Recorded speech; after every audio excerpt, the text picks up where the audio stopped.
Salut, c'est Étienne Tremblay de la machine à mixer. Aujourd'hui, les amis, on va parler d'une pratique vraiment douteuse que Spotify a mis en place au courant de l'année 2024. C'est une pratique qui va nuire aux artistes puis qui potentiellement va créer des dommages irréparables à l'ensemble de l'industrie musicale. Puis même si vous ne distribuez pas votre musique comme artiste sur Spotify, c'est important comme utilisateur de connaître comment fonctionnent ces services de streaming-là, autant au niveau de la rémunération qu'au niveau de la proposition de leur playlist, de leur musique. Parce que, moi, je reçois souvent en commentaire des gens qui me disent à quel point ils trouvent que partout, on n'écoute que de la merde, qu'il y a vraiment de la merde partout. Mais cette merde-là, elle est alimentée par nos habitudes d'écoute. Fait que c'est vraiment important de prendre un temps pour analyser nos propres habitudes d'écoute parce que ça va avoir un gros impact sur l'avenir de la musique puis sur la qualité, ultimement, de la musique qui va nous être proposée. Premièrement, une petite parenthèse, Spotify, c'est quoi? C'est plus de 35% de part du marché. En 2024, ils ont fait comme 13 milliards d'euros de revenus, 1,3 milliard de profits. C'est une compagnie qui fait beaucoup d'argent. Ils ont fait des mises à pied en décembre 2023 qui les ont beaucoup aidés là, à faire cet argent-là. Et dans la façon maintenant qu'ils vont redistribuer l'argent aux artistes, c'est ce dont on va parler dans quelques instants, mais c'est ce qui contribue aussi à faire qu'ils ont fait des profits records. C'est la première année d'ailleurs que Spotify est dans le positif, là, n'est pas dans le négatif, fait un profit.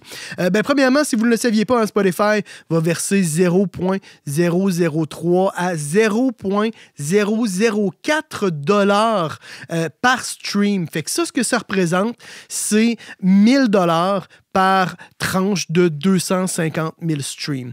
Fait que c'est beaucoup de streams quand même, 250 000. Hein? C'est pas des faux streams comme sur TikTok, là. C'est des vrais streams. Fait que ça prend quand même beaucoup de travail, beaucoup d'efforts pour un artiste indépendant.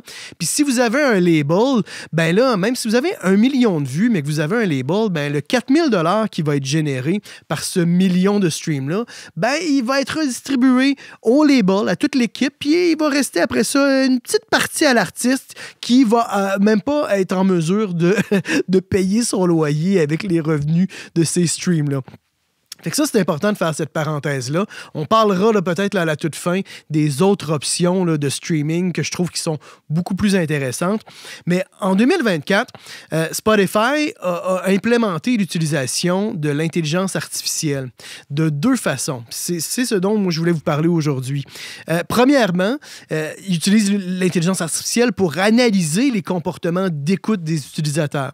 Fait que selon ce que les gens vont écouter, c'est quoi quand est-ce qu'ils vont skipper, la durée d'écoute, etc., Spotify va générer des playlists qui sont ultra populaires, qui représentent un gros pourcentage des streams, qui, à ce moment-là, est généré, encore une fois, par ces comportements-là des gens, mais ça va en aucun cas encourager la découverte de nouvelles musiques. Fait qu'à ce moment-là, ce qui est proposé, ça va être toujours la même chose, fait qu'on va reproposer des choses qui sont des valeurs sûres, encore une fois, fait que ça vient créer à ce moment-là un cercle vicieux, parce que ce qui est proposé va être similaire, fait que les gens vont écouter ça, puis vu qu'ils écoutent ça, ça va être encore plus similaire à ce qui va être proposé. Fait qu'à ce moment-là, les artistes, évidemment, qui ne veulent pas crever de faim, vont écouter ces playlists-là, puis ils vont pas proposer de la musique qui va sortir des sentiers battus, là. Non, on va, à ce moment-là, émuler tel et tel artiste ou tel type de musique qui est populaire dans ces playlists-là, puis on va recréer de la musique similaire. Fait que c'est pour ça, à un moment donné, qu'on se retrouve avec de la musique qui se ressemble d'un album à l'autre, ou un album qu'on va avoir 10 fois la même chanson dans le même album, parce que les artistes veulent être dans ces playlists-là, qui sont un moteur énorme dans le fait de se faire connaître. Parce que Spotify, c'est un des seuls services qui a un compte gratuit. C'est plus de 400 millions d'utilisateurs qui ont des comptes gratuits, environ 200 millions qui ont des comptes payants, mais ça fait plus de 600 millions d'abonnés qui naviguent Spotify. Fait que d'être dans une playlist qui est proposée par Spotify, c'est vraiment une bonne façon de faire pousser, de faire connaître un artiste. Fait que c'est pour ça que après ça, les labels puis les compagnies de disques, ils vont pas signer un artiste qui est original puis qui va proposer quelque chose de différent. Non, ils vont signer des artistes qui vont ressembler à toute la musique musique qui est pareille dans les playlists qui sont proposées. Fait que ça, c'est un des premiers problèmes. Le deuxième problème qui moi, m'a complètement horrifié, c'est que Spotify, maintenant, génère des faux artistes, fait des commandes auprès de certaines intelligences artificielles pour générer des faux artistes puis de la musique générée par intelligence artificielle. Puis ils vont créer des playlists du genre piano détente qui sont ultra populaires, qui génèrent des millions et des millions de streams. Et tous ces streams-là, ils n'ont pas besoin de reverser aucune forme de redevance. C'est des revenus qui reviennent directement dans les coffres de Spotify. Fait que Spotify vient vampiriser les artistes qui donnent tout son sens, qui viennent alimenter, dans le fond, qui donnent la raison d'être à cette plateforme-là. Ils viennent directement les vampiriser avec le contenu généré par l'IA pour ne pas avoir à payer de redevance, puis ça revient directement dans leur compte. Moi, je trouve que ça, c'est un bris de confiance énorme entre les artistes et Spotify. Je trouve que c'est une pratique qui devrait limite être illégale parce que c'est clairement de la concurrence déloyale, mais complètement. Puis Spotify, c'est certain qu'ils vont pousser ces playlists-là de musique si tu cherches juste une petite musique de background parce qu'encore une fois, c'est des revenus qui n'ont pas besoin de verser à quiconque. Ça revient directement dans leur compte. Fait que moi, j'ai trouvé ça vraiment horrifiant. Moi, je vous suggère plutôt, d'autres services de streaming. Par exemple, Tidal donne 4 fois plus de royalties aux artistes. Puis ils ont un système aussi, je pense que c'est avec les abonnements premium, là, je ne suis pas certain, il faudrait que je pousse un petit peu plus ma recherche, mais ils ont un système où ils vont verser une partie des revenus des abonnements aux artistes que vous écoutez le plus. Fait que c'est une façon de rebalancer parce que Spotify, ça fonctionne au prorata. Si vous avez un abonnement premium, ce montant-là va dans un gros pot. Puis ce pot-là est redistribué au prorata aux plus gros artistes, fait qu'au Drake de ce monde. Fait que si vous, à la maison, vous écoutez principalement un artiste indépendant, en réalité, cet artiste indépendant-là va jamais voir la couleur de votre argent, va recevoir une infime partie là, de ces revenus-là, parce que la majorité des streams vont être faits par des gros artistes qui vont générer des millions ou des milliards de streams, ou des vieux artistes comme Michael Jackson, puis là, ça s'en va tout au label, puis à la famille, etc.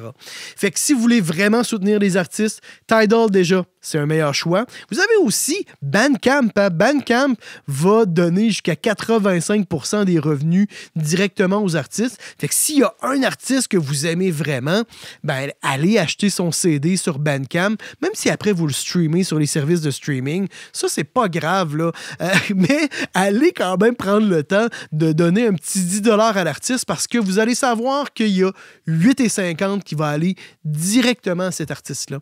Puis ça, c'est sûr que le gros problème dans tout ça, c'est que Spotify, c'est un des seuls services de streaming qui offre un abonnement gratuit avec annonce, avec publicité, bien évidemment, puis avec une qualité vraiment de merde, on se le dira, à 160 kbps là, pour les comptes gratuits. Je pense que c'est le maximum. Ça, probablement que c'est rendu à 192, là, probablement que je me trompe là-dessus, mais bref, la qualité, elle n'est pas hallucinante sur Spotify.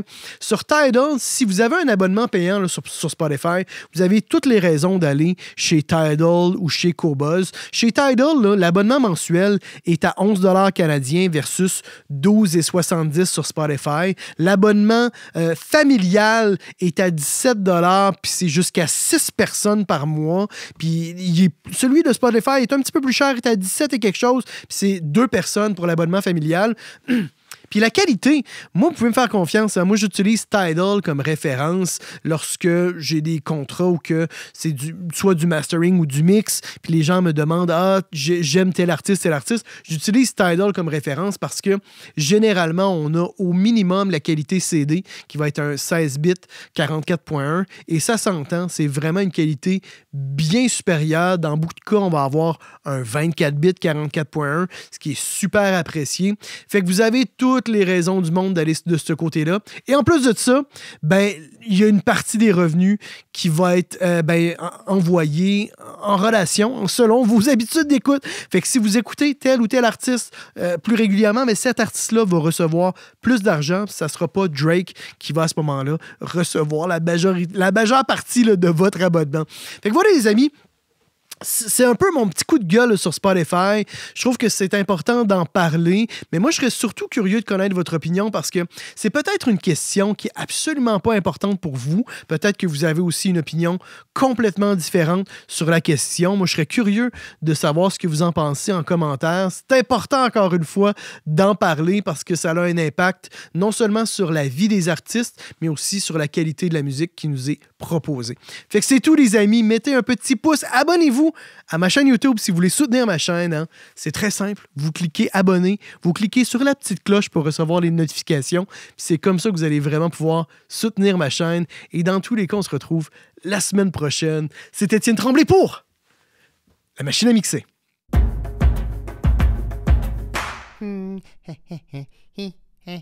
Abonne-toi. N'aie pas peur. Allez, clique.